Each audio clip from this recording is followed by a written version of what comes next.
Yeah, hello everyone. Too bad we're not doing this in person, but just want to start by wishing all of you and your families happy holidays and hope you're all safe and healthy. And yeah, I'm happy to answer as many questions you guys want. And obviously, this isn't what we were expecting today, but it's what we do. You adjust on the fly at times when you have to. So go ahead.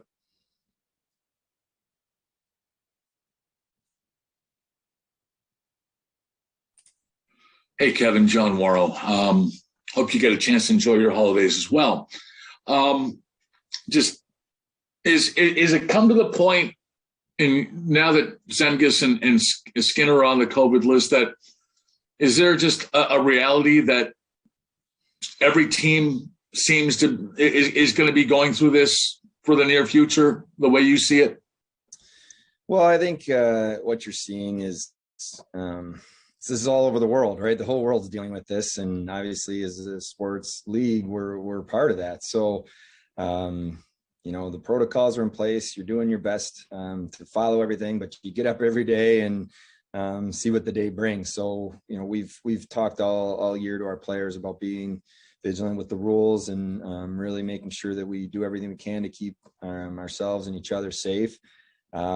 But it's just the reality, John, of the world we're living in right now. So you just adjust where you have to, but everything we're doing is, trying to make sure that we're keeping our players safe and healthy and staff. And that's why, we canceled practice today just to make sure we were doing the right thing.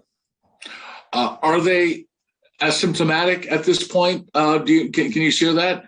Yeah, Zemgus is symptomatic right now, but Hinostroza and Skinner are not, so they're asymptomatic. So obviously they'll be looked after closely and watched, and we certainly hope that Zemgus. It's one of those things that we went through with Tokarski a little bit. He had some symptoms, and then he started feeling better, but no two cases are the same, it seems. So. Unfortunately, been dealing with this all the way back to last year. But so, yeah, that's where we are at this point. And the last thing from me is just what concern do you have, or maybe that you hear from your colleagues around the NHL as to whether this shutdown may go beyond Sunday? Yeah, no, I haven't heard anything like that. I do believe that the doctors are working really hard at this to, analyze the data, make decisions that are right for the safety and the health of everyone involved. So, what I have learned, John, is you adjust with what you have to adjust to, and you focus on what you can control. And that's, for us, those type of decisions aren't in our control. So, we'll have this break. We hope that, we can get everybody back and healthy and re-energized, and then go to work when we get back on the 26th.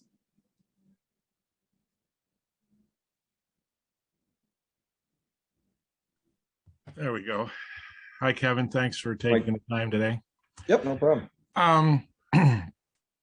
You went through this last year, obviously in much different circumstances. You've got 3 guys in protocol now. I mean, given the experience of some of these other teams, how concerned are you that you might get a bunch more guys here in the coming days and you're going to have to deal with a much bigger situation?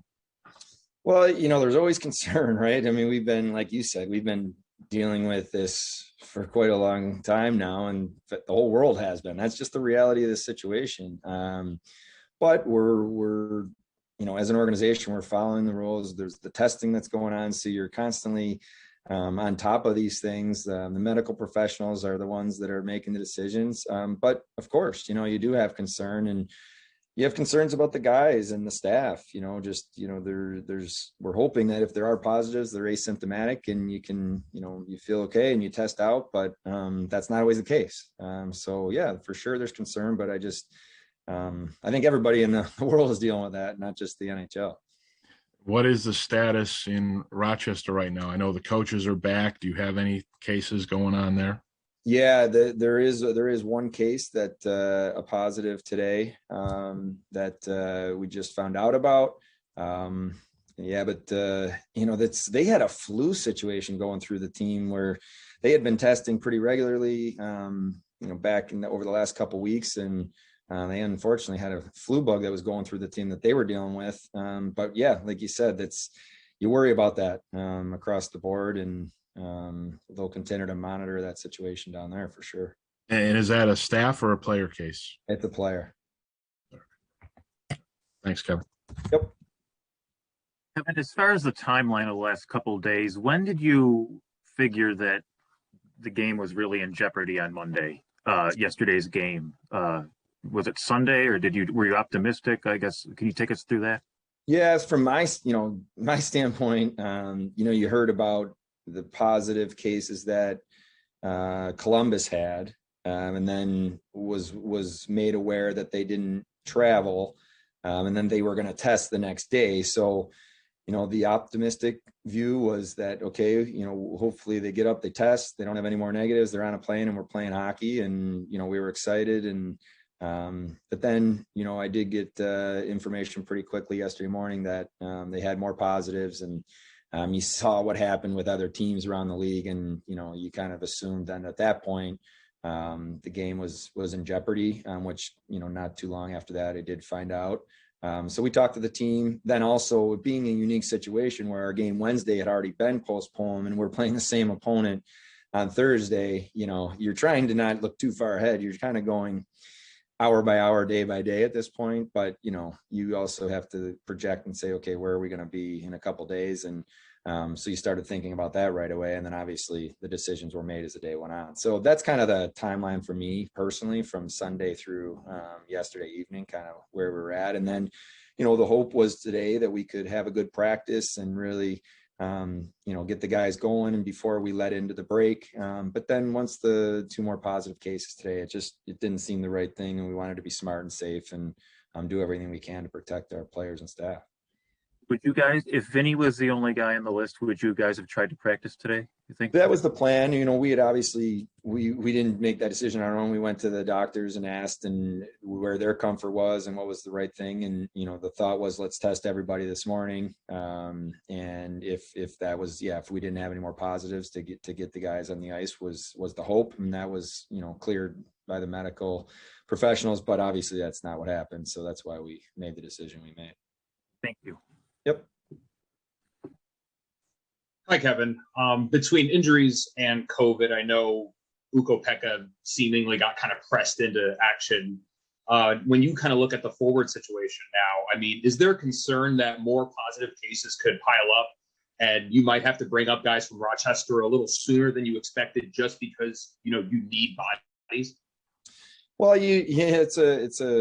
it's a fair point. I think, I don't know if concern is the right word. I think what we feel very strongly about is we've put together a development plan and a vision for how we're going to move forward with this organization, but you also have to be prepared to pivot and, make decisions based on the reality of your situation. And, UPL is actually a perfect example. I've talked to you guys about not wanting to box players out and make sure that we're prepared to set players up for success. So you're always balancing that. But then we were in a situation where, injuries and COVID, UPL came in, had an opportunity, and then took advantage and played very well. So that's why for me, development is something that, it's never a straight line. It's never exactly how you think it should go, that, oh, they have to play this many games there. There's this amount of time.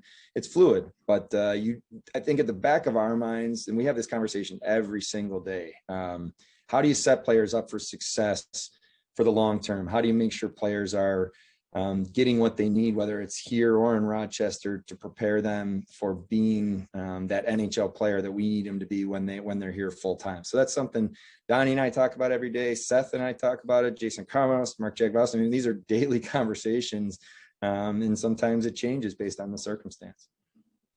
And then you mentioned Don Granato. I wanted to ask about that. Obviously very well publicized, kind of his hospitalization. I think it was last season. How much concern is there in the organization that as cases are piling up, not just in, with the Sabres, but around the NHL, that, what else do you do to protect the guy like Don that, obviously you don't want anybody to get COVID, but if he were to catch it, that's a really concerning situation. Yeah. It's a good point because, we have concern. The health and safety is the top of the list. When we talk about our players and staff members, that is absolutely, front of mind in everything we do. Fortunately, we're a vaccinated situation here where all our players and staff are vaccinated here and in Rochester. But it's a concern, of course, and that's why we want to make sure that we're following the rules and we're doing everything we can to keep each other safe. Hey, Kevin, you mentioned the development plan. In an ideal world, what are some of the signs you look for that says to you, hey, this guy might be ready for a taste right now of what the NHL is like? Well, you certainly you want to see players performing well. I mean, that's the obvious one, right? Like, and what does that mean? Is that statistics or is that the body of work within a game? For me, I like to see players, take away the goaltender part, more of a forward defenseman. I like to see players that are impactful from shift to shift. They're impacting the game in a positive way. And that may be on the scoreboard. That may be the way they're playing defensively. That might be, the penalty kill. It could be a lot of different things, but that's when, especially for me, when I'm watching players, are they impactful from shift to shift? Are they having an impact ultimately on the outcome of a game, or are they just surviving? They're just getting through shifts. So there's different levels of that. And I'll use a player like Jack Quinn would be a perfect example. He came here last year as young. Right out, he would have been in the OHL, and he's just trying to get his feet wet and learn what professional hockey's all about. And it was tough, but he's a type of kid who's very curious and, spent time with the coaching staff and asked questions to older players in Rochester. And then you started seeing him this year start to take over shifts and make plays and be impactful and want the puck. And so those are the things you look for. But you can have development in the NHL. You can be developing. You can be developing in Rochester. It's I do really believe this, and I just had a player in my office yesterday that's a veteran player, and I talked about you have to have the mindset of wanting to get better every day, regardless of being you're 20 or 30. And if you have that, then you can continue to develop, continue to get yourself better in many different ways. And so that's what we're looking for. And that is, I will tell you, John, like, it is so important, the culture and the locker room, not just here, but in Rochester. Guys like, Michael Mersch, what they do for players, and Malone, Prow and Schultz, these guys that are in Rochester, what they do every day in practice and the habits that they have are very impactful for the Samuelsons and Fitzgeralds and Peterka, Quinn, Krebs, UPL. So that's a big deal. So that's the type of stuff that we look for. And then you want to set players up to succeed. This is a really hard league. And there's ups and downs even for veteran players, but you want to get them in a position where they're getting to play their game the way they need to play to have success for themselves and to help our team. So that's kind of the way we evaluate things. And I know you've been to Michigan a handful of times. I'm sure you've been to other places. What have you learned during the travels about both your prospect group and the scouting and development staffs that you've been on the road with? Yeah, I've been really proud of the work that our development staff has done this year. Just, spending time with our prospects. We have a lot of prospects now, which is a great thing, and that's they have their hands full, but the communication that they have regularly. I mean, obviously I'm reading reports every day, helping them adjust to wherever level they're playing in, and helping them understand what they're going to need to do to go from whether it's college hockey to the NHL, or it's the OHL to the American League to the NHL. So really helping them understand that. And I've been proud of that group and appreciate the work they've put in, especially with still the world we're living in, and travel is not as easy as you guys know. I have been to Michigan. I've watched, Owen and Eric play a number of times. I've enjoyed that. Last year you really couldn't do any of that. So I've enjoyed, being, whether it's, on the road scouting our prospects or watching Rochester play, spending time with those players, spending time with the staffs. And I think for me, it's building relationships and building trust, and having players understand, not just our players here, but players in the organization and prospects understand what the vision is here, what the expectation is going to be when they get here, and what they need to do to get here. So just kind of laying that out for them, and them hearing that from me is really important.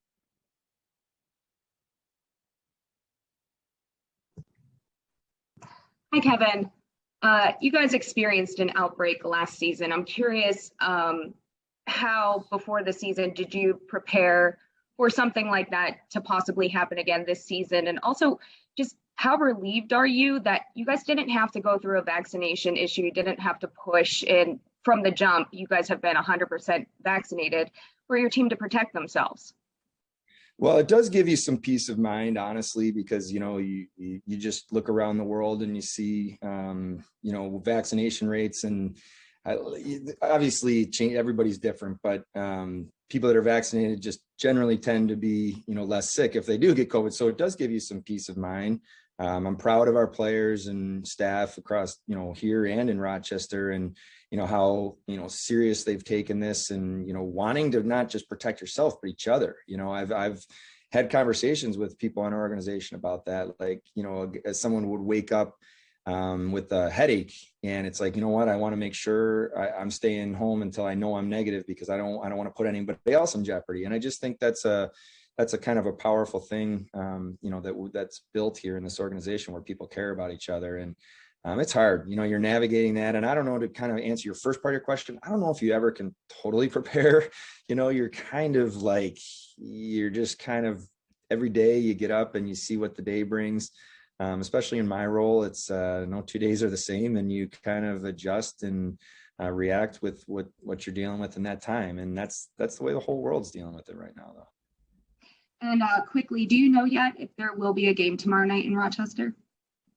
I don't know that. I do know that that's something that's being discussed. Jason Carmanos had just before this press conference here had sent me a note that he was in conversations, because I believe the team we're playing to, the opponent, potentially had some positive cases. So I don't know at this point, but I'm sure that'll be coming out soon.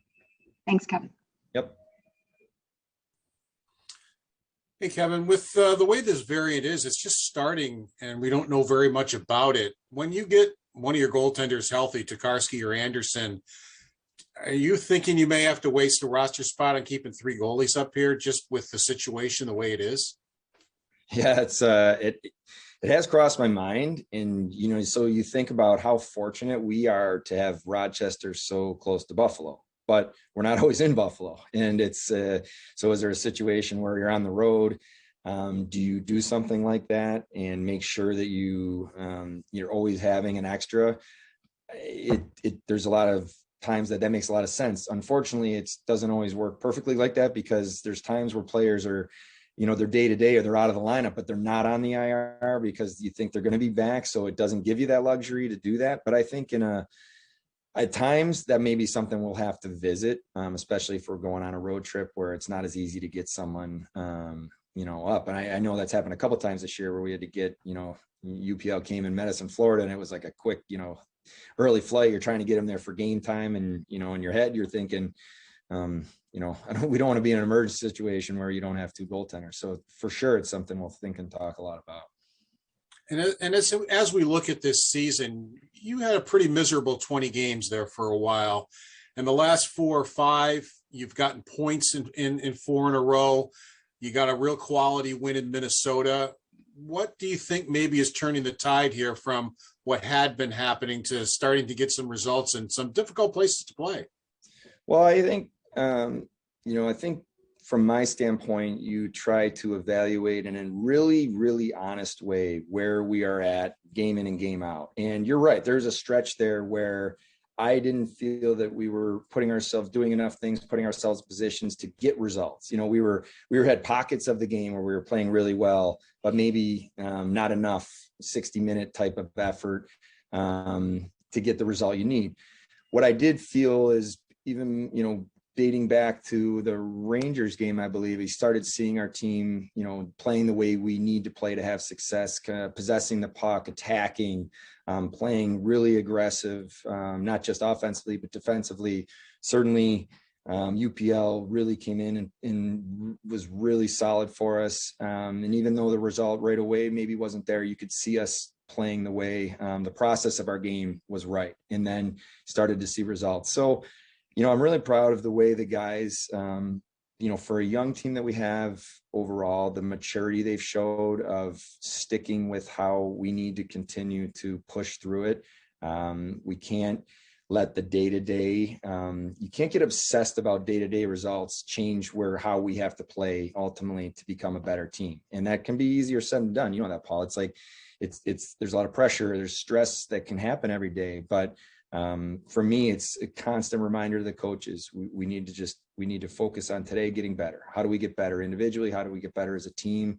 How do we set players up for success? Are they doing their part? We're all in this together? And that's, my message as I walk around the locker room and talk to the team, and whether it's on the road or home, is, we're all in this together. We're going to stick together.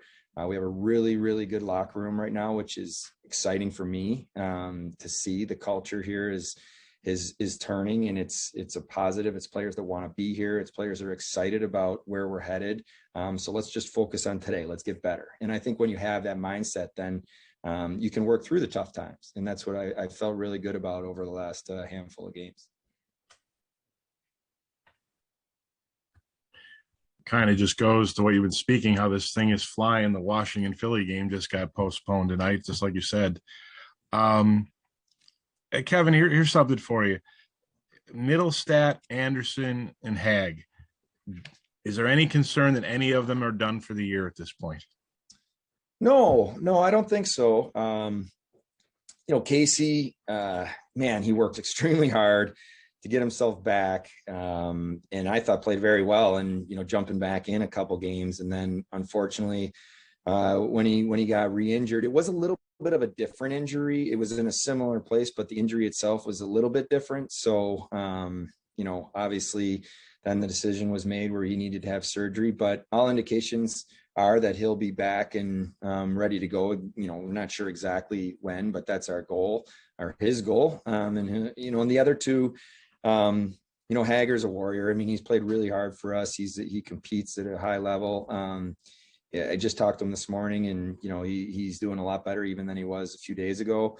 And with Craig, I have to say, like, what a unbelievable veteran he's been with this team, and we dearly missed him when he went out of the lineup. Not just because of the play that he had, but there were times where, I don't know if you guys noticed, but when he was backing up, he was like having a coach on the bench. He was talking to the defenseman, pointing things out. That's really powerful when it comes from your own teammate. And, we've missed that. He's doing much better. He's started to turn a corner. With his injury, it's every day you have to kind of evaluate and see where he's at, but there is hope that he's on a better path right now. So I certainly hope all three of them get back and can play this season. And they've all been really, you guys know Casey and what he means for us moving forward, but the other two have really been veteran leaders that we hoped, they would be when we brought them in. And my other point would be, you had a need in goal. So that's when you really had to pull the trigger on UPL. When Casey went down, at your top center, how close were you, and what was the balance when discussing Peyton Krebs? Yeah, like it kind of goes what I said earlier. When you think about these things, there's no perfect answer, right? You could say, hey, a guy's playing really well. You could say, it's time to bring him in, let's go. Or you might say, well, he's playing really well, let's leave him and let him just keep getting better and better. So sometimes it's out of necessity, but Peyton, to me, he's very mature. He is by nature a curious type of kid who just asks questions, wants to get better. I have great conversations with him, and he knows that he is going to be a very big part of our future here. And the message to him has been, don't wake up every day thinking about Buffalo. Just wake up every day, get your feet under you. You're only 20 years old. Let's just bring you along. But we have that conversation, and we'll continue to. If we think it's right and we think we're putting him in a position to succeed, we won't hesitate. And the other thing for me is, there's a lot of players in Rochester that we know could come here and play and be on our team, but are they going to thrive? Or are we setting them up for success? Are they, is it the right thing in their career where they're at today versus, what do we need? So we're balance all that, but for sure, Peyton is a guy we talk about regularly, and I watch every game in Rochester, whether it's in person or on video. And he's a player that we're really excited about. He's coming along here. Thanks, Kevin. Kevin, is there an update on Tage Thompson? We weren't obviously able to get one yesterday. Just what's his status? Yep, his MRI was good news actually, which we were thankful to hear. He would have been a game time decision last night.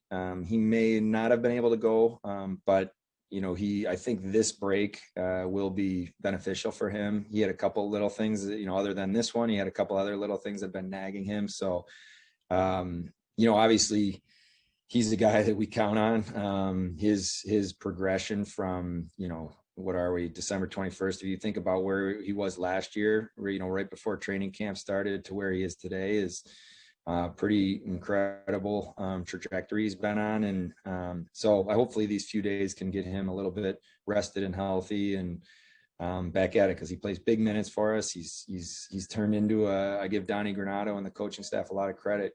Having him play center has been it's huge for our organization, having a player his size and skill up the middle, and he's continued to get better in my opinion as the years gone on.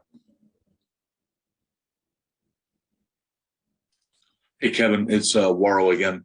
Just on the Olympic front, I'm not asking you, about what's going to happen, but should the NHL and players decide to not go to Beijing, how much might you feel for guys like Zemgus and Darlene and really everybody else who would be losing out on this opportunity? Yeah, it's such a special thing to put your jersey on in your country, regardless of where you're from, and whether it's Olympics or the World Championships, World Juniors, other tournaments as a kid. So, man, you sympathize with the players if it ends up not happening, where they don't get that experience. I actually had this conversation with Alex Tuck, just about what it means to put that jersey on, and the opportunity and how special it is. So, yeah, for sure. But hope for the guys that you mentioned, if it's not now, that there'll be other opportunities down the road. Thanks, Kevin. Yep. You mentioned Alex Tuck.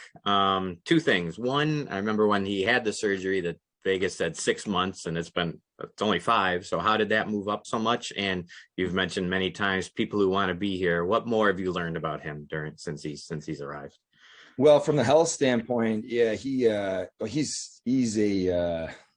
pretty impressive specimen. He's in shape, he's big and strong. And so the 6 months is generally, with that surgery, the kind of the timeline that you typically would see. But what I've learned is there's also a science of the amount of time that needs to go by just to make sure someone is totally cleared. And then if they've physically gotten strong enough, then, they're okay. And our, 5 months was kind of that magic number. So yeah, he was pretty disappointed yesterday when the game got postponed. He was excited, as we all were. What I've learned about Alex is he is very, very impressive person, great person, great teammate. He's jumped right into this organization and embraced it. When I talk about people that want to be here and that want to be a Buffalo Sabre and that dream of putting that jersey on, you could put him at the front of the list. And I'll give you a story about him. Right after he got traded here, he had texted me and asked if he could come up to the front office where all the front offices and the business operations and everything, if he could meet everyone. And he went around to the entire staff and just introduced himself and learned what people do. And John, I got to tell you, it's such a big deal when someone that works in the operations or finance department understands that, Alex Tuck knows who they are, appreciates the job they do every day. It's how you can build a really powerful organization in terms of the culture and what people mean and to each other. And I give Alex a lot of credit. So that's just the type of person, we're talking about here. And then the fact that he, grew up dreaming of playing for the Buffalo Sabres, it means a lot. And I do feel that his presence in our lineup, we've talked a lot about what he means as a hockey player. And we're excited about that. But what he means, off the ice and the character and the leadership is really powerful too. So I'm excited. I hope our fans are excited. It'll be nice to get him in the lineup. And, I think if you asked him right now, he was crushed yesterday, but that's a couple extra days and hopefully we get back at it.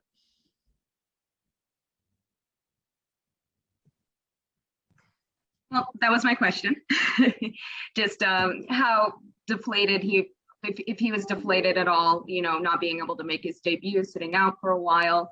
And I want to ask you, Kevyn, could Alex Tuch be the next captain of the Buffalo Sabres? Well, I think, for him, you'd have to ask him on how how disappointed in terms of yesterday. I do.